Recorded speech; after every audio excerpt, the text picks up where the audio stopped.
ایک پوائنٹ جو ہے وہ یہ معصومین علیہ الصلوۃ والسلام نے بیان کیا، وہ یہ کہ آپ ایسا موقع ہی نہ آنے دیں کہ آپ کو معافی مانگنی پڑے. پہلی چیز تو یہ ہے، ایسا کام ہی نہ کریں کہ بعد میں آپ کو کسی سے عذر کرنا پڑے. مثلا گھر سے ہم شروع ہوتے ہیں، مثلا گھر میں آیا، مثلا غصہ آیا ہوا ہے، کوئی بھی آیا اس کو غصہ آیا ہوا، اپنے بچوں کے ساتھ غصے سے بات کر دی، اپنی زوجہ کے ساتھ بدتمیزی سے بات کر دی، یا خدا نخواستہ اپنے والدین کے ساتھ بات کر دی، بعد میں رات کو اس کو احساس ہوا عذر خواہی کر رہا ہے، معذرت کر رہا ہے.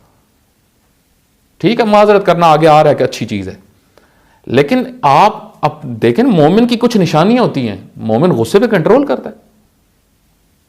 مومن کی نشانیوں میں سے ایک یہ بیان کیا گیا ہے کہ وہ اپنے غضب کے اوپر کنٹرول کرتا ہے. تو آپ یہ نوبت ہی نہ آنے دو، آپ کسی کی توہین کرو ہی نہ، آپ کسی کے متعلق غلط بات ہی نہ کرو. آپ دیکھیں بعض کومنٹس کرتے جا رہے ہیں، بعض جو ہے وہ ویڈیوز چڑھاتے جا رہے ہیں دوسروں کے ساتھ نفرت اور بغض کے اور کینے کی. بھائی آپ